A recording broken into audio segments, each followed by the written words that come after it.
Catherine. So hi, Catherine. How are you? Good. How are you, Lynn? I'm well, thank you. So great. Well, thanks everybody for coming today to the Making Hour. I'm really happy to see all of you. And it's a topic I'm really excited about, why we work. I think it's going to be a really fun conversation and a little bit of deep diving into all of your thoughts about it. But I thought if we could start with very brief introductions from each person, just about, who you are, why you're here today, what you're looking for, that would be awesome. So just quick, but Debbie, are you ready, or do you want me to go with somebody else? Why don't you go ahead and go with somebody else? By the way, if anybody here, I've been on Zoom before. I apologize for being the boomer in the room. If anybody knows how I can get my phone to flip onto me, I'll endorse you for that. I'm so sorry that I can't help. I'm on a laptop. Laptop. Okay. Oh, wait a minute. I might have found it. Wait, no, Yeah, there you go. Okay. I didn't So say let's jump in. And Lorraine, would you like to start? Debbie, we see you. Yay, good. There we go. Lorraine, would you like to begin? Sure. My name's Lorraine. I work at Cleary University up in Howell. And I was on the first Make Meaning webinar a couple weeks ago. And I just always feel like there's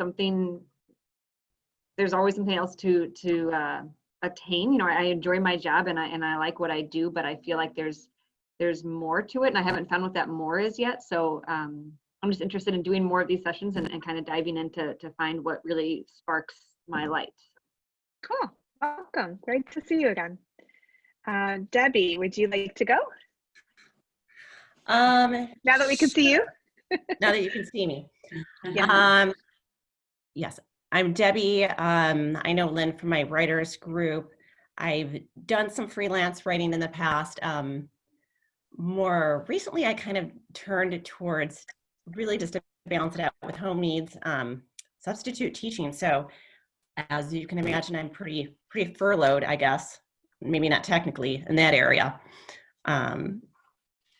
So I feel like I'm like the Ali Sheedy of Breakfast Club in this meeting, where when everyone says what they're doing, I'm like, I'm just showing up to see what's going on.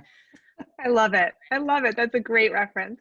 I think we all get it because we're all the same generation pretty much. That's really cool. Yeah. Well, thanks, Debbie. I'm glad you're here. Yeah. Lara, you're up. Ali Sheedy, Debbie, I hear ya. I literally am here because I was so excited to hear from Lynn, and I'm like, sure, I'll go on Zoom if I can see Lynn. Very sweet. It's super true. I'm just like, whatever you do, Lynn, is good. It's good stuff. So, but it's an interesting topic, and I work in development, so I work for a nonprofit, an environmental nonprofit, Friends of the Rouge, and I'm finding meaning is really important, because if you just feel like you're asking for money and you don't feel tied to the mission, or you feel like you're unlocking people's philanthropy, it could be really a drag. So. Yeah, I'm sort of always looking for meaning in what I do, and I'm happy to unearth some more with you all, ladies. Awesome. Yay, good. Well, welcome. Catherine, you are up. Hi, everyone. Good morning. I was on Lynn's last call as well and really enjoyed it, so I thought I'd join this one in addition. My background is in talent acquisition, human resources. At this time, I'm between successes, searching for my next opportunity. And while I'm off, I've just been enriching myself and reflecting. So been doing a host of different things, and I'm really enjoying it, actually. Just taking a breath and moving forward. Very cool. Well, welcome back. Great to see you. Thank you. Deborah, would you like to chime in and just let us know a little bit about you? Deborah Colin?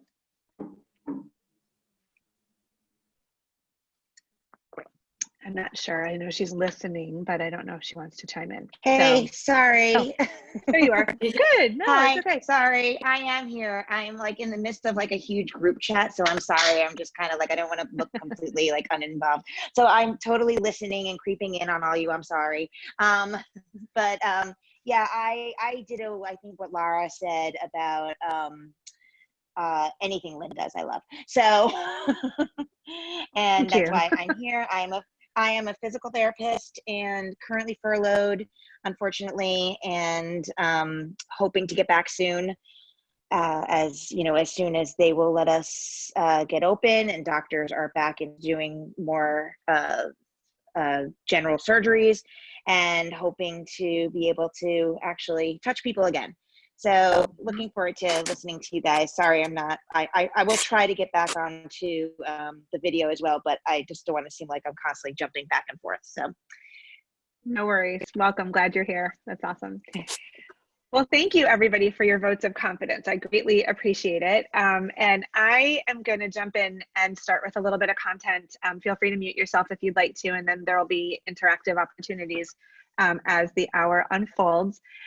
So, you know, it's interesting, and all of you mentioned, you know, we're in this really weird time, and it can be a scary time. I mean, I'll be honest, today a client of mine cut back 2/3 of its contract. And so, you know, it just happens. I mean, I understand, and I have wonderful clients, and some have had to stop because of the pandemic and economic quandaries that they're facing, and others are coming on. And you know, in the midst of all this, I'm launching the Make Meaning movement, which is kind of stupid, but what entrepreneurs do, because you just believe in an idea and you put it out there and see what happens.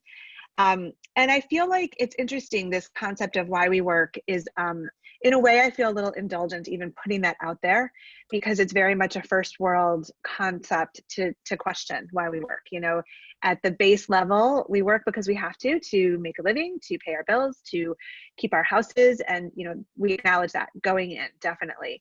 And I think it is a gift to be able to ponder the why behind our work, you know, to look for that meaning.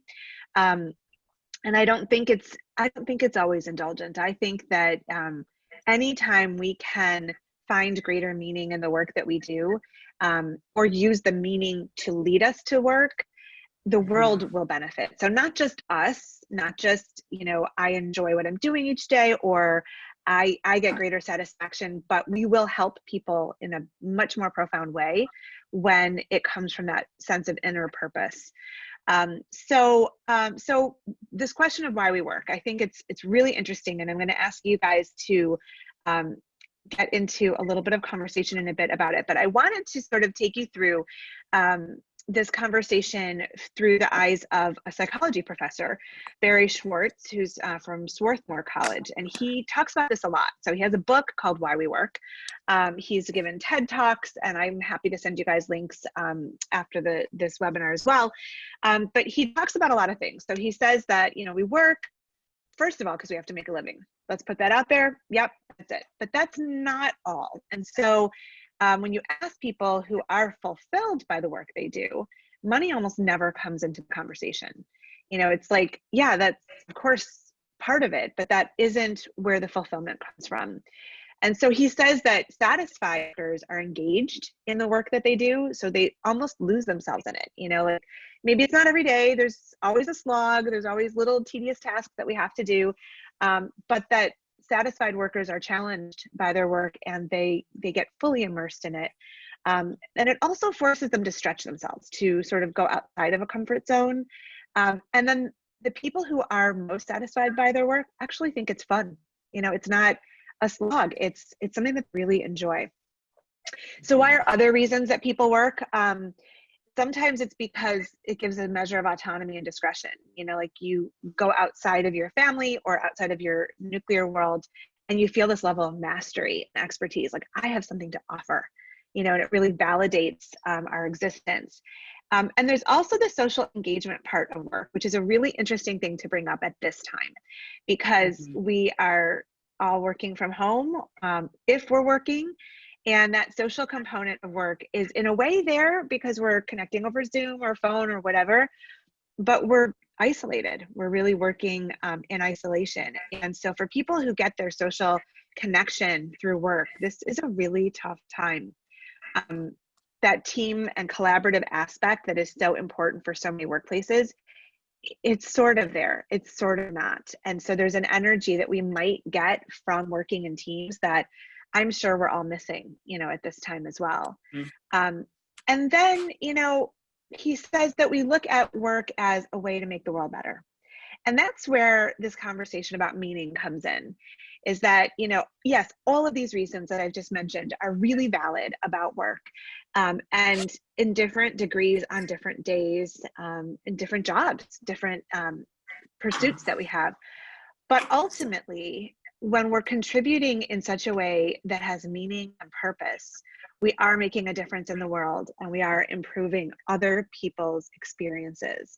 And I think that's an aspect of work that needs more focus, that needs all of us to really prioritize, because when you can help others, it helps you. And it's this constant giving that just feeds itself, which is a really beautiful concept. So that brings us to this question of meaningful work.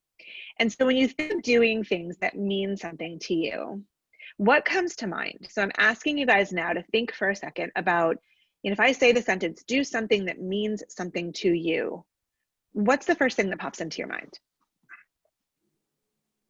Something you enjoy. Okay. Satisfaction, I would say. Okay. Is there a specific something that pops into your mind, Catherine? Oh gosh. And I'm supposed to be thinking of, you said, think of something that's satisfying to you. That means something to you. That means something to me. Okay. I like when I can help someone, like make a difference. Okay. Cool. Yeah, I feel like I get meaning if whatever work I'm doing doesn't just affect me. If I feel like if it does help somebody, or it connects me to somebody, or if there's some sort of social interaction that it means something to someone else too, that is meaningful to me. Awesome. Yeah, cool. Makes sense.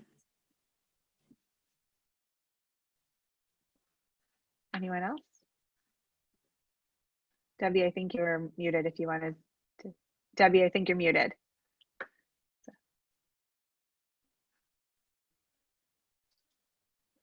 Oh, anything. There As you an are. aside, I was on an earlier meeting and I thought I had it muted, and I yelled at my kids to take the dog out, and everyone's like, it's not.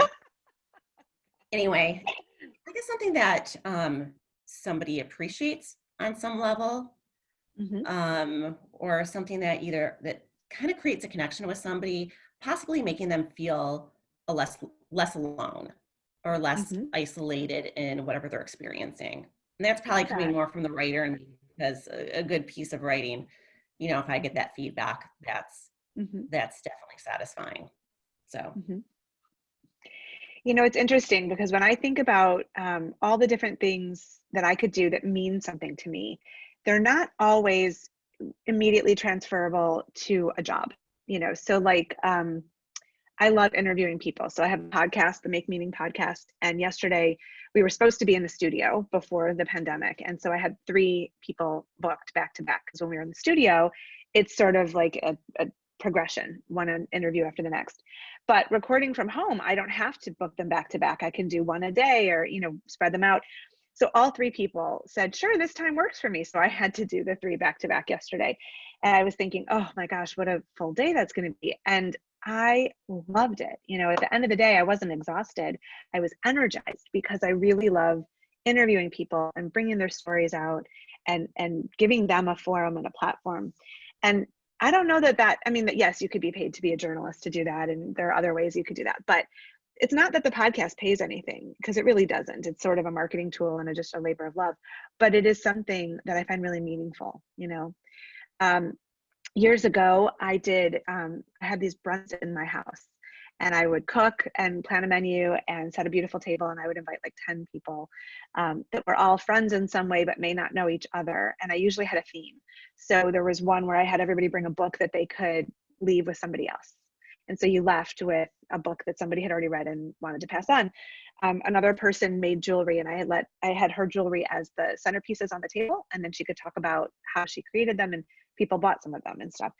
And I loved doing, there was such a meaning to me, the connecting of other people, the cooking. I love the cooking and baking and entertaining people. And it wasn't necessarily a job. And yes, I could create a job out of it, but there was meaning in it. Does anything like that resonate with you guys? Like gardening or taking a walk in the woods or something that has deep meaning for you? Yeah. Yeah, I would say I mean, you just mentioned too, like just being outside centers me again. If anytime I'm super stressed, I was out like 8:30 one night, just like going to town on this tree stump just because it got my stress out. But it just brings energy to be outside and to have the wind on my face. And yeah, I keep thinking, is there some kind of job that's not gardening that I could be outside and I would be so happy, but I don't know what that is yet. Yeah, I love that. I love it. It feeds your soul. It really does. Anyone else?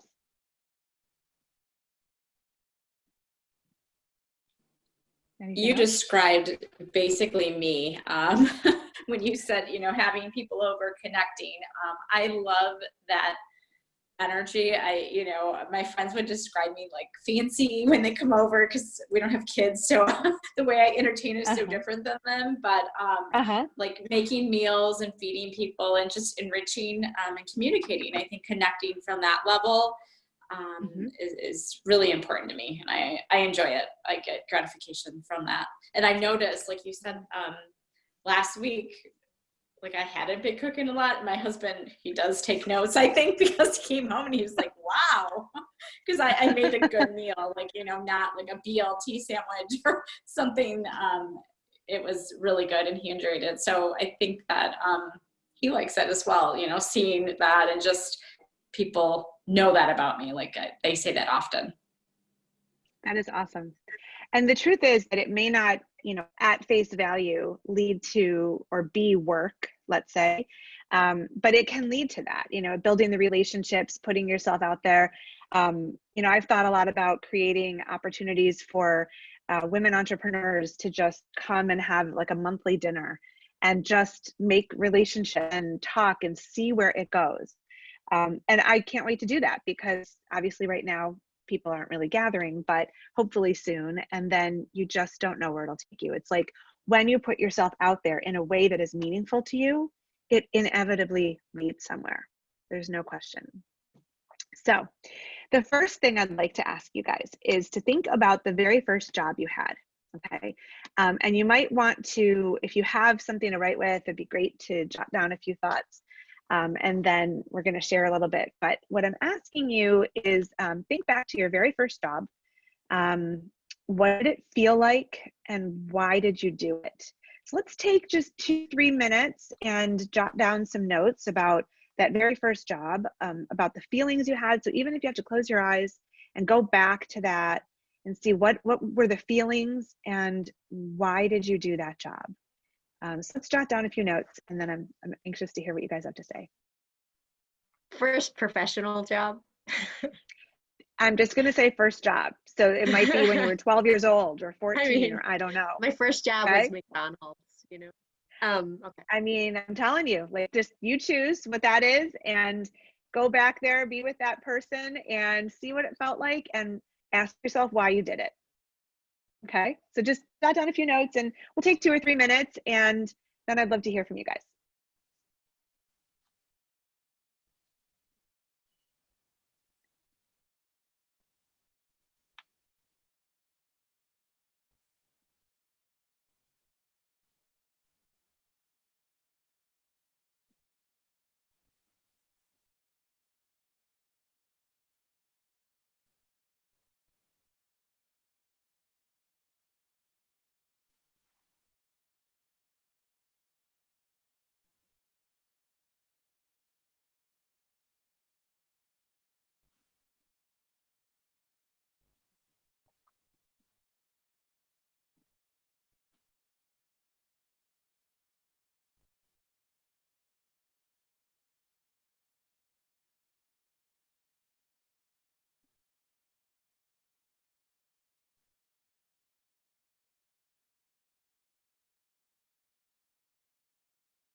So maybe we'll do another minute or so.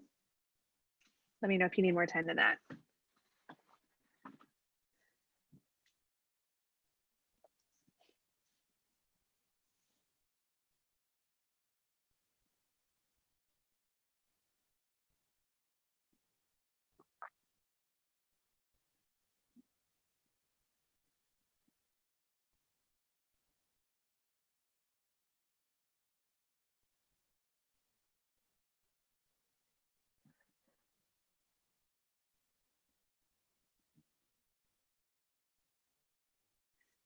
All righty. So your first job, what did it feel like and why did you do it? Who would like to start? I can go. Okay. So this is what I wrote down. So my first job, take this into consideration. I think I was maybe whatever you had to be. I think I had to get a work permit. I was young. I was in high school and it was at TCBY Yogurt. And why I did it. So I think looking back, it was to pick up a new skill, to learn a routine, to have some balance, right? I had to balance homework and work, community, and earn a living. So do you think those were the things that the reasons you did it then, or are you looking back and thinking that now?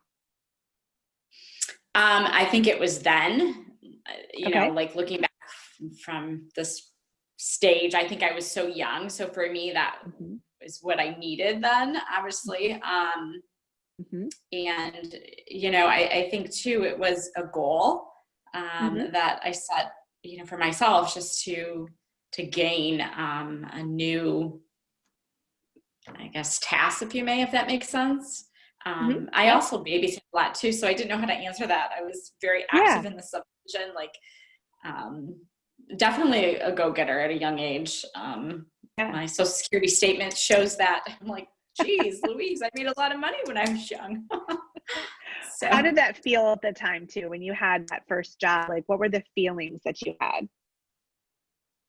You feel empowered, I think, you know, you feel purposeful. Like I think that's why I resorted to, like, just, it gets monotony. I was looking at the calendar and it's 2 months that I've been unemployed now with, you know, the pandemic. And I'm like, I'm a numbers person, not really numbers, but I'm, you know, visual. So I was looking at that, and I think purpose is so key.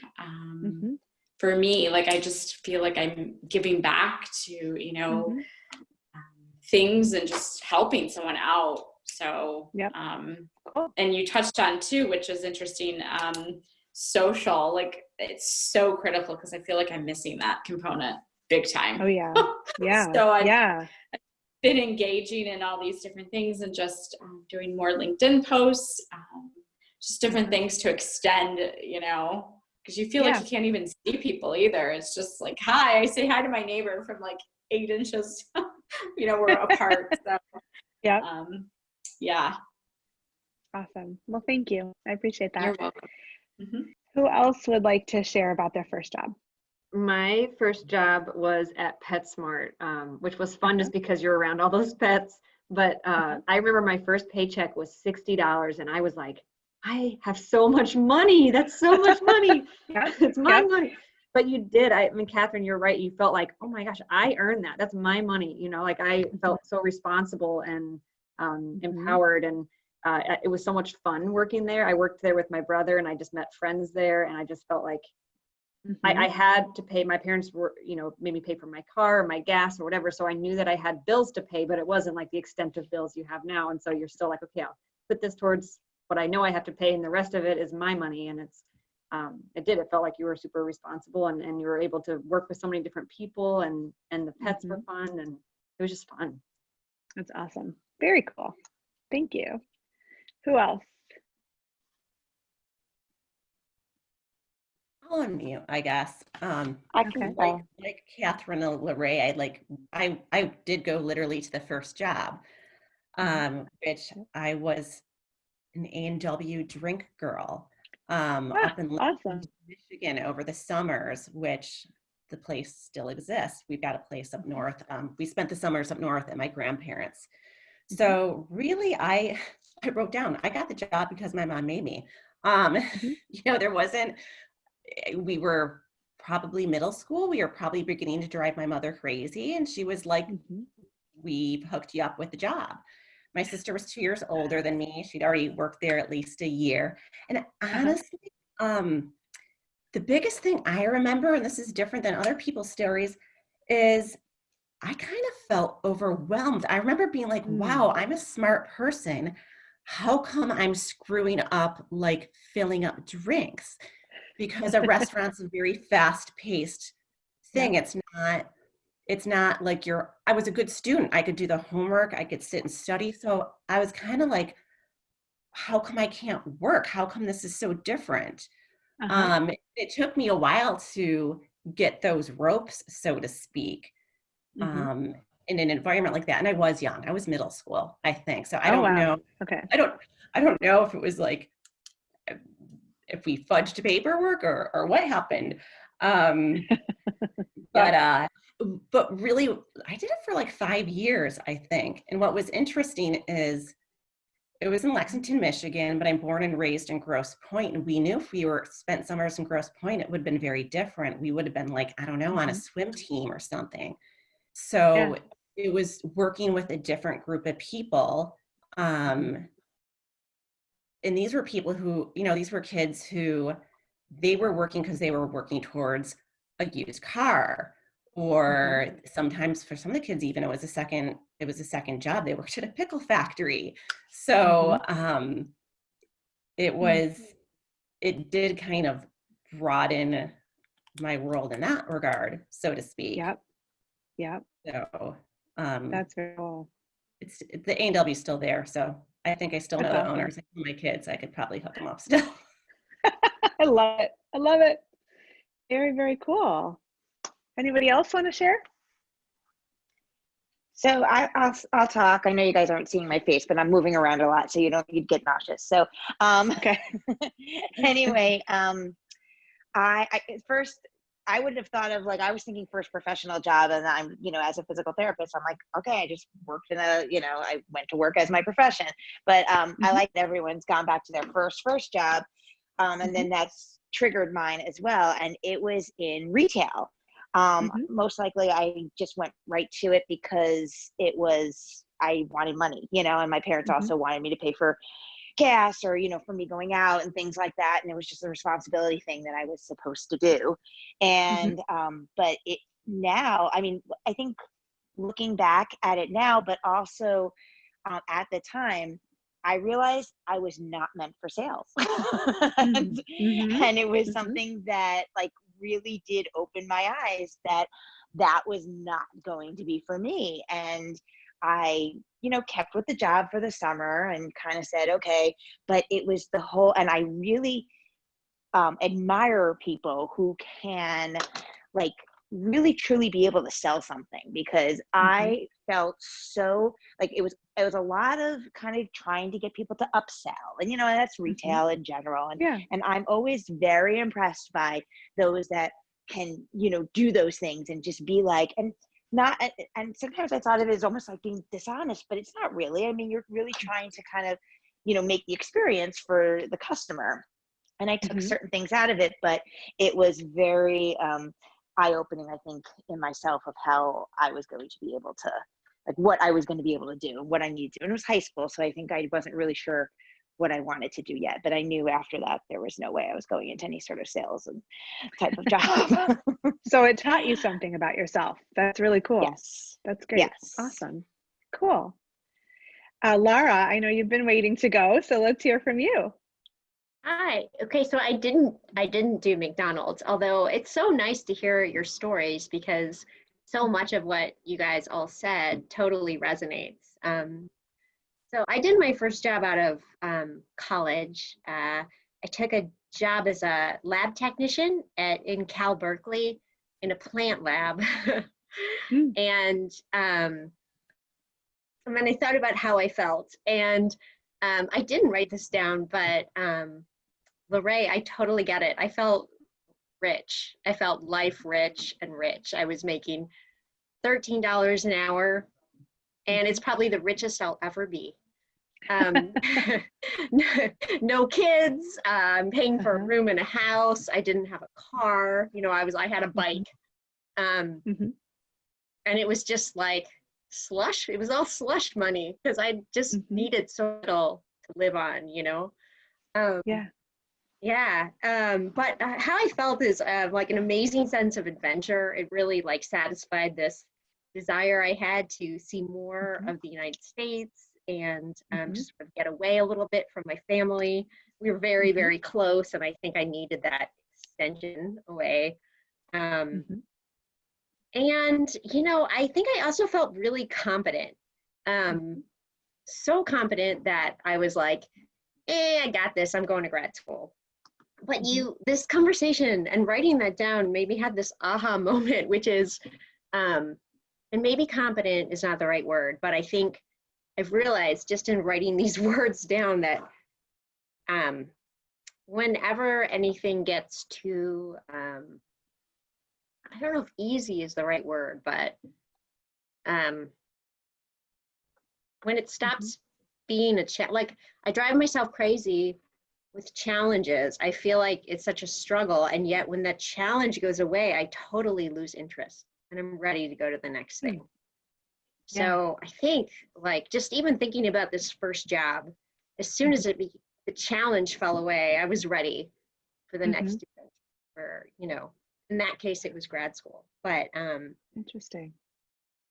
Yeah, I mean, seriously, I've been on the phone with you for like 20 minutes and I had a major aha moment, Lynn. This is your magic. Well, I'm so glad. That's awesome. Well, it's really, No, sorry, go ahead. No, it's fascinating. I mean, everything that you guys have said, I've been taking notes that, you know, you learned balance, you felt empowered, you learned things about yourself, overwhelmed, wanted money, and it took a very little bit to make you feel so rich and wealthy, and the sense of adventure, the sense of broadening your world, and which definitely, you know, all of these apply and more. And it's just really cool to go back to that. And when I think about, you know, I had a ton of jobs in high school that I loved.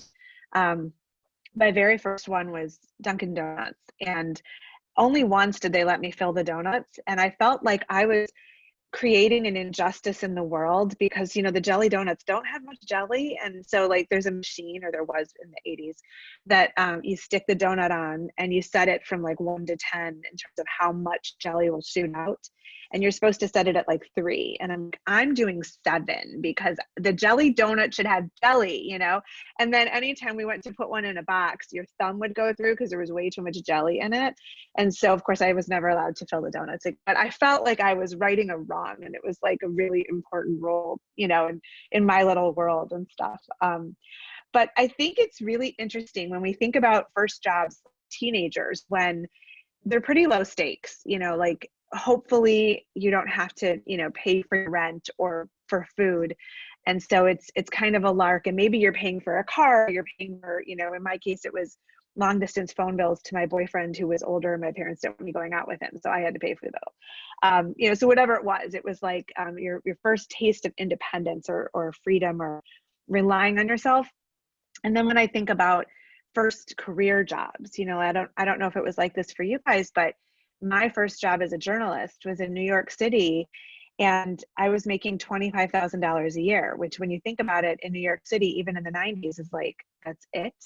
And I lived in Manhattan. I don't even know how, but it was, I actually, Laura, to what you said, I had more money then than I'll ever have because no kids, no this, no that. But, you know, it was just, there was a sense of freedom and appreciation, and like, this is an adventure, you know. And so I wonder when that changes, because this is all work all along the way. And so at what point do we get to this point where we're stressed about it, or we don't like it, or we feel beholden to it, you know, sort of penned in a way? Is it because we take on mortgages and expensive cars and things that we shouldn't? Or is it because the stakes are higher? Or I don't know. Or do we lose that sense of adventure and excitement? because it's us, you know, the work is always the work. It's not necessarily that it has changed. Maybe it has. And so I want to ask you guys now to think about either your current job, or if you don't have one at the moment, maybe your last job. And I'd like to ask the same questions. You know, what does it feel like? What are those feelings it elicits in you? And why do you do it? And Catherine, you had a question. Yes, I'm sorry, you're fading in and out. I heard part of the question, like what are, and then it faded out. I'm sorry. Oh, I'm sorry. I apologize. It's okay. So current job or most recent, if there's no job right now, and what does it feel like, or what did it feel like? What feelings does it bring up in you? And why do you do it? And so let's take a couple minutes and think about that. And let's see what comes out. Thank you. Yeah.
Maybe we'll take another minute.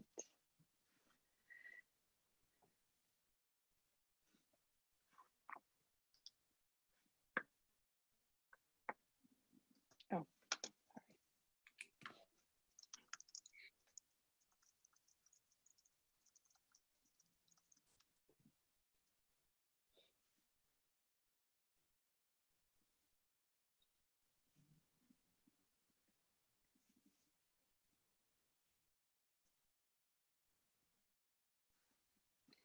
all right. Would anybody like to share what comes up with this question?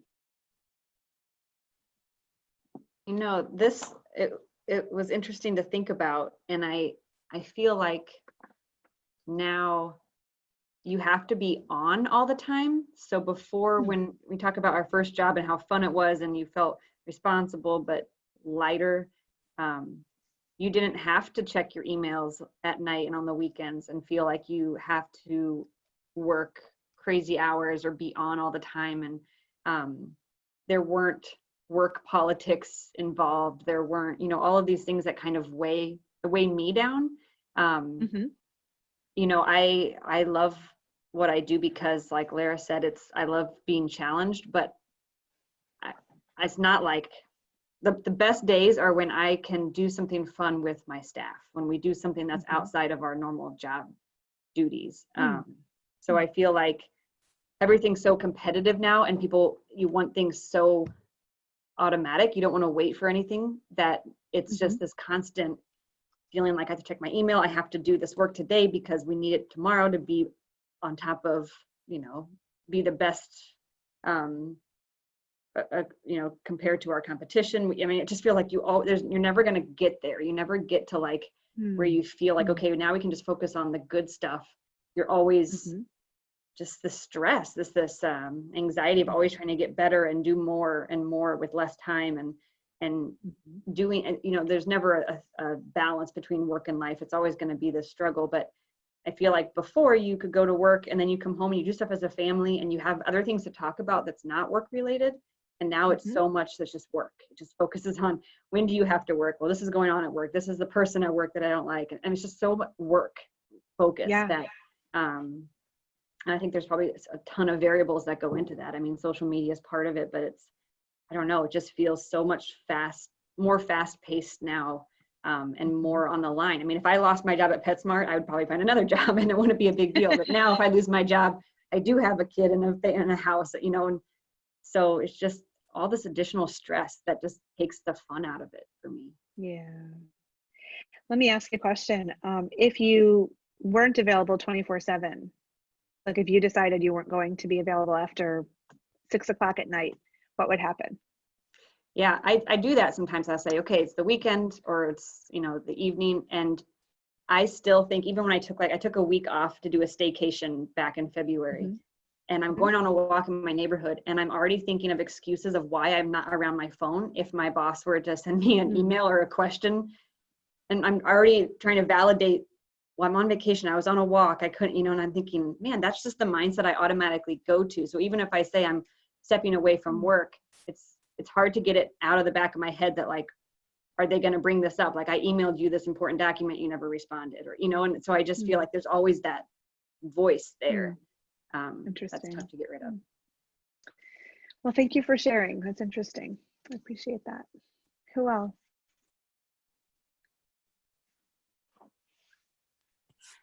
I had very much like a lot of the same things. I put the work politics really weighed me down. I think being in HR departments, you get to hear a lot of it and see a lot of things. And it's really, some of it's damaging. So it's great. I think, it's a breath of fresh air. It's like, wow. For me, it's very, like she said, you feel a different kind of stress. You're measured. You have different types of grading, if you may. I'm gonna, pull out that card, but I feel that way.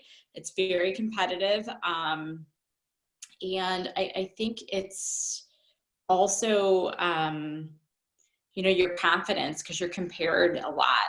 So when I was younger, I was more not afraid to expose myself more. And I think now it's, you're being watched by everybody and everything. And, my type of communication, I'm very PC, politically correct about things. And I think when I was younger, I was more like, I'm very open-minded, but I just think I was more like, I don't know, transparent. I'm very transparent too, but I feel like I'm guarded. Because you don't know who's going to be your next boss. You don't know, a lot of different things. So I find myself that way, just in my day to day. Yeah. It's sobering. It is. Who else wants to offer what they came up with?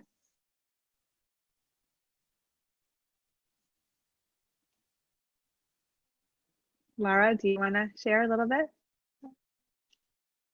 Yeah, I'm like just thinking a lot about what Lorraine and Catherine said. And so I now work in a small organization. There's only 8 of us. I'm also the only person that does my function. So I think thankfully I don't feel the politics as much. Just because I'm not in a unit. I'm like, we're all a unit and everyone's doing different things. I worked for a really big company. My last job before I stopped working for a long time was at 3M. So it was this giant organization, like the Hive. And I could see that playing out in a bigger organization. But I was thinking a lot about just feeling like you always have to be on in social media and adding to that. And I think like social media has disintegrated the lines. Like it's actually part of my job to use Instagram and Facebook and Twitter for my nonprofit, right? And so I'm like finding myself at night looking through Instagram. I mean, I feel like the lines have blurred, and then this pandemic has even disintegrated those lines even more, because there's literally no separation of church and state. You're just really like at work in your home, potentially all day. So I feel for everyone's challenges. I was just to answer the question, I mean, I had 10 years at home as a stay-at-home parent. And I really don't feel like that's a job society really values.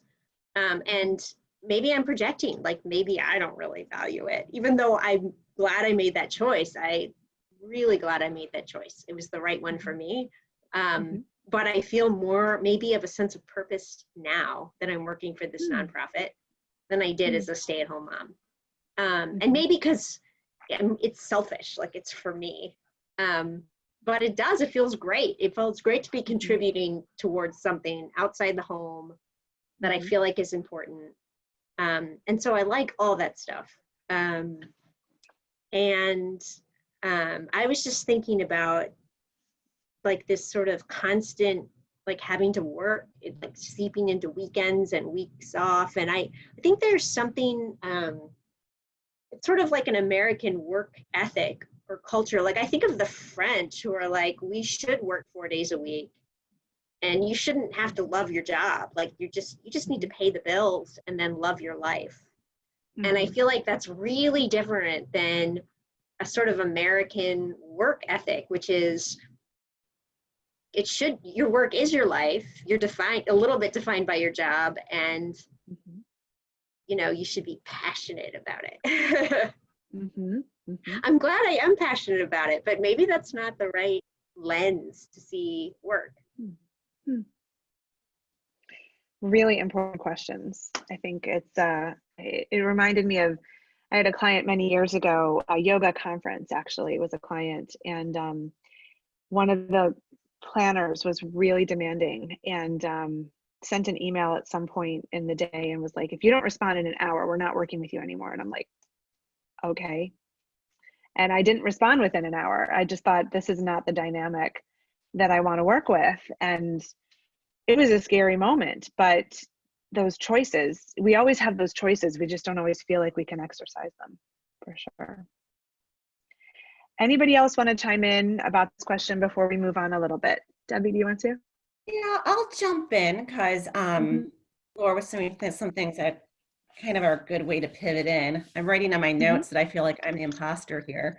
Because going to Laura's comment about being a stay-at-home mom, I really haven't worked full-time since having children, and they're middle and high school now. So work for me, I would put in air quotes half the time.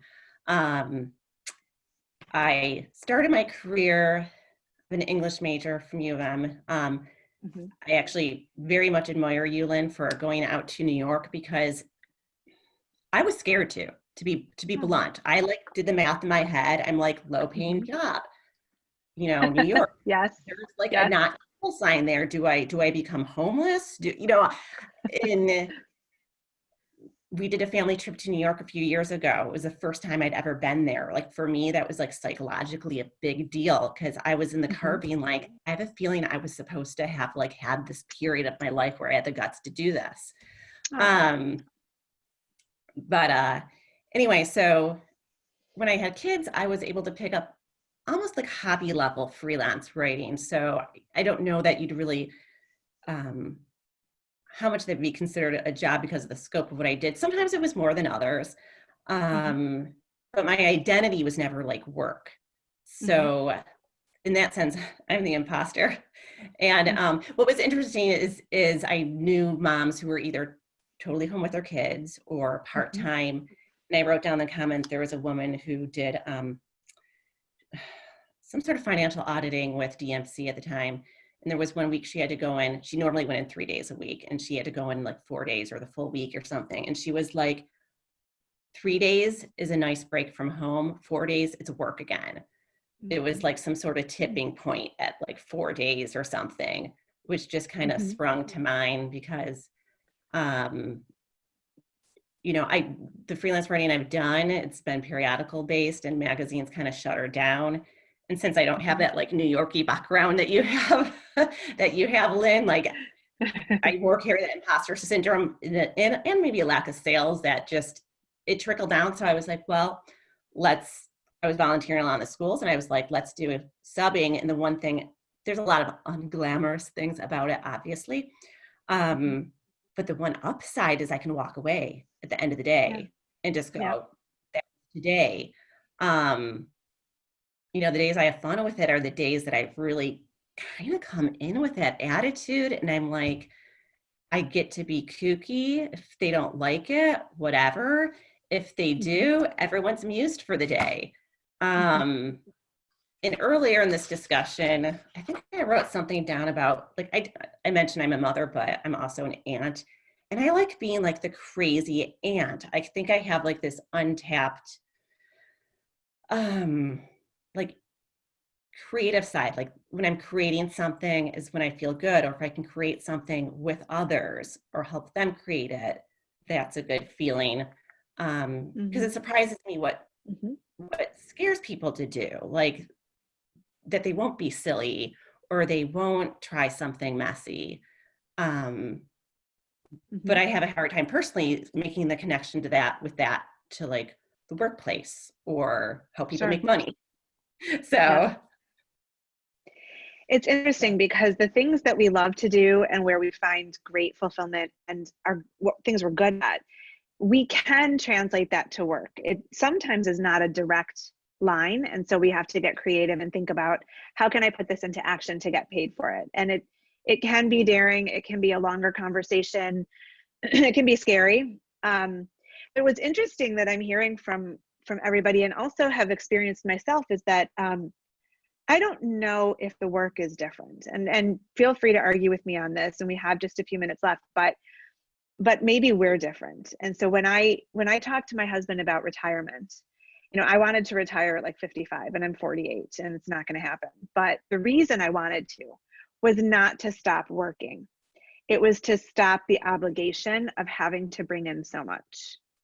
And I envisioned all these things that I would want to do in retirement, which are all work, but they are freeing me from the obligation, you know? And so when I think about that, like when I think about this pandemic, as soon as it happened, we sat down with our budget and said, what can go? And lots of things went really easily because like there are no clarinet lessons right now. And, you know, we're not going to the dry cleaners and, you know, we're not eating out. So there's lots of things that we just took out right away. But it was amazing to me how quickly I could pare down the budget into something that we could manage on with whatever the circumstances were. And I really reflected on that because I thought, okay, was everything necessary? Or did we just get used to it? And was it then a choice to live a certain way that forced me to drive so hard in work? Or was it the other way around? It's the chicken and egg type of question.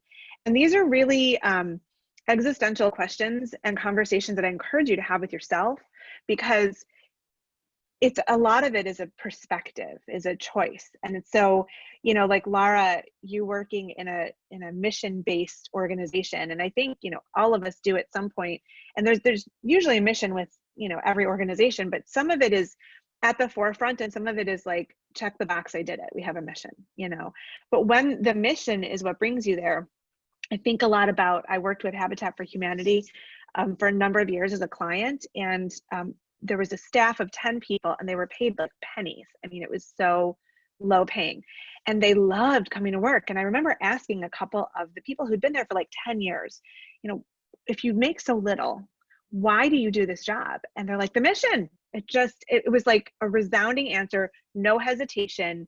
It just spoke to their soul. And so so much of this is perspective. And I think about that because I love what I do. And some days I really don't. Or maybe I don't love that I have to do it. You know, like when I think about, you had the luxury of being home with your kids for 10 years, and I wish I had been able to do that. but do I actually think I would have loved it? I don't know. You know what I mean? Like I've always worked from home and I love being with my kids, but I get to, you know, step away from them every single day, you know? And so, and now my kids are teenagers, so they're highly independent. And when they need me, it's a lot easier than when I had to change diapers and feed them and entertain them and that kind of thing.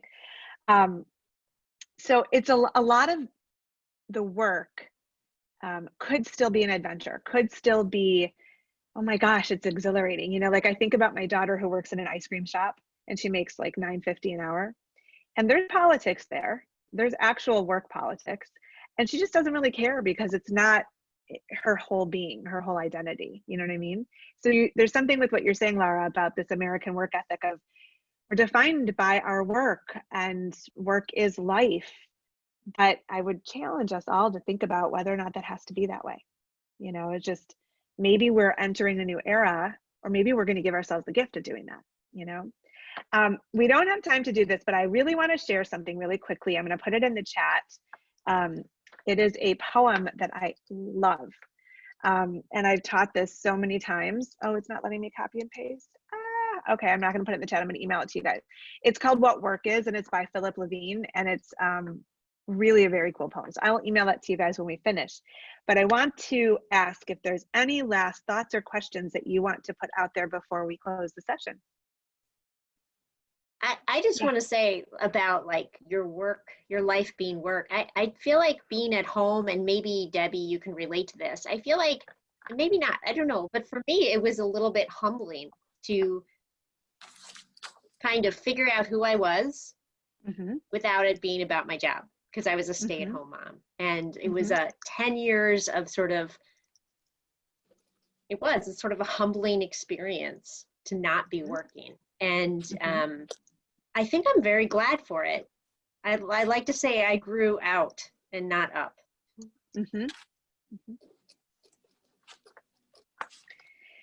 Any last thoughts or questions for me or anything? Very insightful. This is really, really interesting because So glad. There's like some correlations, but yet I think it's about the brave, like just be brave, be bold, and you know, find what excites you. Yeah. You have permission to do that. You don't have to do somebody else's definition of work or life. I mean, that's the thing, guys, is that we have one chance at this. So why not grab it and just make it what you want it to be, you know? I would be remiss if I didn't just tell you two things. See, I don't even do the sales very well, but there's another Make Meaning Hour in 2 weeks, and it's about the meaning of money, which is going to be a really fun conversation. So feel free to sign up if you haven't. And then the other thing is I'm doing a What's Your Story workshop in June that is a 21-day immersion in determining your story, and it can either be for your work or for you personally. It's going to be a lot of fun, and there's a discount code that I'll email you because you participated here that makes it $47 to participate. So if you want to do it, you are welcome to. But if there's any other way I can help you, let me know. And I'm really glad you guys were all here. So thank you for spending time with me this morning. Thank you. Thank you. Good to see you, Thanks Lynn. so much, Lynn. Thank you. Bye, everybody. Bye.